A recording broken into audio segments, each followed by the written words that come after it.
Hello guys, welcome to my channel DRX Ajay Dubey. मैं आपका मित्र अजय दुबे। आइए आज मनुष्य के स्वास्थ्य के बारे में जाना जाए कि आजकल लोग ज़्यादातर ये देखते हैं कि हेल्थ मैनेजमेंट और हेल्थ एजुकेशन।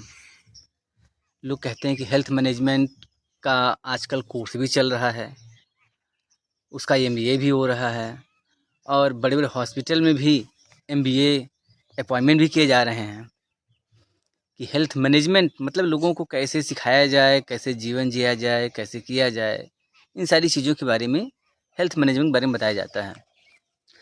आइए वैद्य जी से ये जाना जाए कि हेल्थ क्या है और ये हेल्थ मैनेजमेंट क्या है, इसके बारे में चर्चा के लिए आइए स्वागत करते हैं वैद्य ऋषि डॉक्टर कुमदेश पाठक जी का।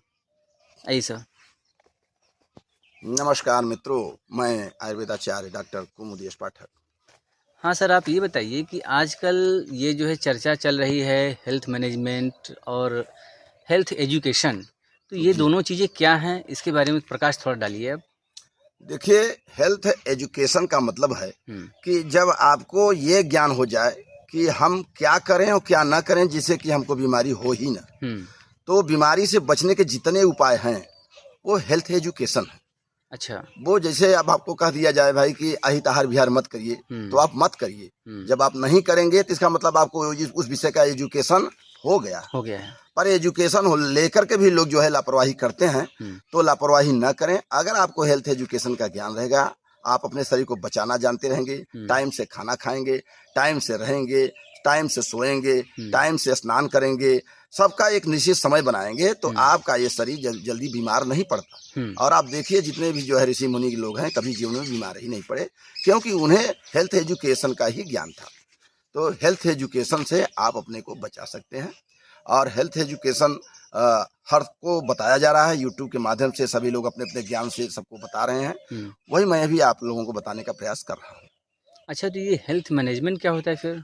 देखिए, हेल्थ मैनेजमेंट के अंतर्गत आपकी हेल्थ की ट्रीटमेंट भी आ जाता है, तो ट्रीटमेंट का आवश्यकता ही न पड़े, हम उसके लिए जो है हेल्थ एजुकेशन पर ज़्यादा जोर दे रहे हैं।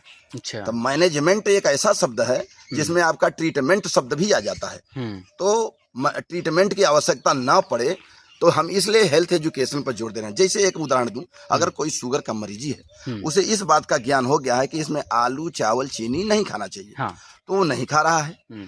और जब नहीं खा रहा है तो वो अपना अच्छा जीवन बचा ले जा रहा है। फिर सुबह सुबह कहा गया कि मॉर्निंग वॉक करने के लिए खूब पैदल चलिए, मॉर्निंग वॉक करिए, इतना चलिए कि आपके शरीर से पसीना निकल जाए। तो इसके लिए जो है वो ऐसा करके अपने शरीर को दुरुस्त किए हुए हैं और अच्छा खासा जीवन जी ले रहे हैं। और शुगर की सबसे जो है अच्छी दवा है प्रसन्नता। मन को प्रसन्न किए रहिए, स्पिरिचुअल थेरेपी स्वयं हो जाएगा, जिसे आध्यात्मिक चिकित्सा कहते हैं। मन एक जो है खुद आध्यात्मिक चिकित्सा कर देता है। आप मस्त रहिए तो बड़ी से बड़ी बीमारी स्वतः ठीक हो जाती है। मन के हारे हार, मन के जीते जीत, आप स्वयं जान रहे हैं। तो हेल्थ एजुकेशन को जानिए आप लोग। हेल्थ एजुकेशन जब आप जान जाएंगे तो आपकी डॉक्टरी की जरूरत पड़ेगी ही नहीं। और आप देखिए बहुत अंतर आया है पहले की अपेक्षा। लोग यूट्यूब के माध्यम से और तमाम आचार्यों के माध्यम से, तमाम ज्ञानियों के माध्यम से वो एक एक बात को सीख रहे हैं और अपने को बचा रहे हैं, तो बीमार पहले की अपेक्षा कम पड़ रहे हैं, जो दिखाई देने लगा है। अच्छा, क्या दोषों में विषमता से शरीर में रोग उत्पन्न हो जाते हैं? जी, विषमता ही रोग का कारण है। रोगस्तु दोष वैषम्यम, दोष साम्यम रोगता। कहा कि रोगों की विषमता ही जो है रोग है, और दोषों की समता आरोग्य है। रोगस्तु दोष वैषम्यम, दोष साम्यम रोगता। दोषों का जो है विषमता ही रोग है और दोषों की समता आरोग्य है। इसलिए अपने दोषों को सम आप कैसे बनाएंगे? जब आप हेल्थ एजुकेशन को जानेंगे। अच्छा, तो ये बताइए कि जो आप हेल्थ एजुकेशन के बारे में बता रहे हैं, जैसे जब शहर वाले लोग हैं या ग्रामीण वाले लोग हैं, तो अपने हेल्थ पर कैसे ध्यान दें? तो वो दे रहे हैं हर जगह। देखिए, सुबह सुबह जूस ले रहे हैं, उनके एक दुकान खुले हुए हैं, सभी सुबह जो है पार्क में जा रहे हैं, वो अपना जो है कर्मठता वाला जीवन छोड़ दिए हैं। और जो नहीं अपना रहे हैं वो वहाँ भी रोगी हैं। तो चाहे शहर हो चाहे देहात हो, जो हेल्थ एजुकेशन का पालन करेगा, अपने शरीर को सक्रिय करेगा, अपने शरीर को अकर्मण्य नहीं बनाएगा, वो निश्चित रूप से जो है हेल्थ एजुकेशन जान जाएगा और जान करके जीवन जी रहा है। अच्छा, ये स्वस्थ व्यक्ति फिर कौन सा है? स्वस्थ व्यक्ति अभी मैंने बताया कि समदोषा समाग्निश्य समधातु मल क्रिया। प्रसन्न आत्मेन्द्रिय मना स्वस्थ इत्य विधीयते।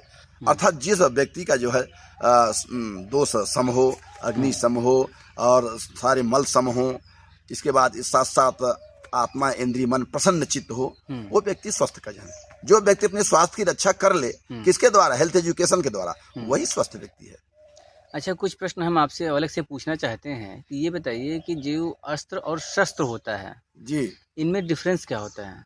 देखिए, अस्त्र क्या है कि जो आपके हाथ में लेकर के कार्य हो, जैसे धनुष और तीर आप जो है हाथ में लिए रहेंगे तभी चलाएंगे, तो आपके हाथ से जो छूटे ना और जो है कार्य हो, तो वो अस्त्र है। और शस्त्र क्या है कि जो हाथ से छोड़ करके फेंक करके कार्य किया जाता है, जैसे गोला, बारूद, बम और इसके बाद भाला दूर से फेंक देते हैं, तो ये सब जो है आपके शस्त्र हैं। और अस्त्र तो हल्का हो गया शस्त्र की अपेक्षा, क्योंकि आप दूर से वार कर दे रहे हैं, पास में जाना नहीं पड़ रहा दुश्मन के पास। तो इस शरीर में रहने वाली आत्मा को अस्त्र की बात नहीं किया, शस्त्र की बात किया कि शस्त्र भी नहीं छेद सकता। नैनम छिद्रंति शस्त्राणि नैनम दहति पावक न चैनम क्लेद्यंत्यापो न शोषयति मारुत। अर्थात इस शस्त्र भी इस आत्मा को नहीं छेद सकता, अग्नि जला नहीं सकता, वायु सुखा नहीं सकता, पानी भिगा नहीं सकता। तो हमारे कहने का मतलब यहाँ अस्त्र का उदाहरण नहीं दिया गया, यहाँ पे शस्त्र कहा गया। अस्त्र से भी तगड़ा जो है वार करने वाला कोई चीज है तो शस्त्र है।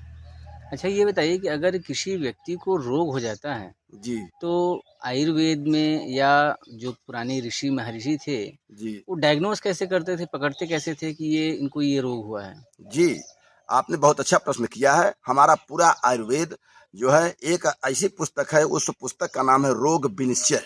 रोग विनिश्चय नामक उस पुस्तक का जो है शॉर्ट में नाम है माधव निदान। उस माधव निदान को पढ़ करके मैंने कंपैरेटिव जो है डायग्नोसिस बनाने का जो है अच्छा ज्ञान प्राप्त किया है। जो भी है मैं उससे कंपैरेटिव जो है डायग्नोसिस बना लेता हूँ। और थेरेपी के रूप में मैं मिक्सोथेरेपी करता हूँ, एलोपैथ भी देता हूँ, आयुर्वेद भी देता हूँ। तो ये जो आपने प्रश्न किया कि कैसे रोग पकड़ते थे, उनके पास वो जो पुस्तक है, उस पुस्तक का नाम है रोग विनिश्चय अर्थात माधव निदान। उस माधव निदान में मुनियों ने पहले ही श्लोक में लिख दिया क्या कि नाना मुनीनाम वचनैरिदानीम समासतः सदभिषजाम नियोगात् सोपद्रवारिष्ट निदान लिंगौ निबध्यते रोग विनिश्चयोयम। ये ऋषि मुनि कह रहे हैं, मैं नहीं कह रहा हूँ। कि नाना प्रकार के ऋषि मुनि जो है आयुर्वेद पर जो अपना जीवन समर्पण किए, जो समर्पित किए, जो आयुर्वेद को इतना बढ़ाए, और तो उन्होंने कहा कि ये जो है रोग को पकड़ने के लिए सबसे अच्छी जो है, अगर आपके यहाँ कोई पुस्तक है तो माधव निदान है। उसी माधव निदान को मैं पढ़ करके आप लोगों को ज्ञान अर्जन करा रहा हूँ, जो मुझे तुच्छ ज्ञान है, और इसी से मैं डायग्नोसिस करता हूँ। अच्छा, आप अपने इस ज्ञान को YouTube पर देने के लिए क्यों आए? देखिए, मैं इसलिए आया कि मैं परमार्थ रूप से ये सोच रहा था कि जो मुझे ज्ञान है, आज मैं हूँ कल नहीं रहूंगा, तो लोगों के पास कैसे पता चलेगा कि आयुर्वेद का भी किसी को कुछ थोड़ा मोड़ा ज्ञान था। तो मैं उस ज्ञान को इस YouTube के चैनल के माध्यम से देने के लिए इसलिए हूँ कि ये ऐसे ही लाखों लोगों के पास, करोड़ों लोगों के पास स्वतः पहुंच जाएगा।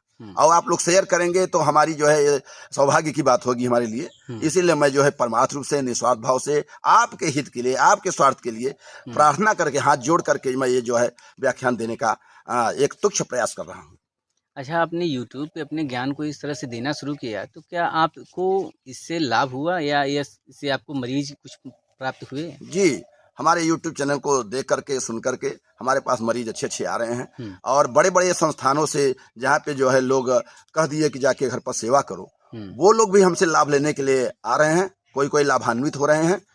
और भाई, अब तो हम ब्रह्मा है नहीं, पर जो है आयुर्वेद अपना रहे हैं। हमारे इस व्याख्यान से, हमारी इस बात को समझ करके कि आयुर्वेद में कुछ दमदारी है, अगले को भी देख लिया जाए, तो एक छोटा डॉक्टर समझ करके, एक छोटा वैद्य समझ करके हमारे पास लोग आ रहे हैं। और आप लोग ऐसे आते रहिए, हम आपकी सहायता करते रहेंगे। धन्यवाद मित्रों। मैं आयुर्वेदाचार्य डॉक्टर कुमलेश पाठक। साथियों, आपको अगर इस वीडियो में कुछ भी न समझ में आया हो या कोई प्रश्न हो आपके मन में उठ रहा हो जो आप जानना चाहते हैं, तो कमेंट बॉक्स में आकर के आप अपने प्रश्नों को रख करके उनके उत्तर को प्राप्त कर सकते हैं। आज के लिए सिर्फ इतना ही। मैं आपका मित्र अजय दुबे। धन्यवाद।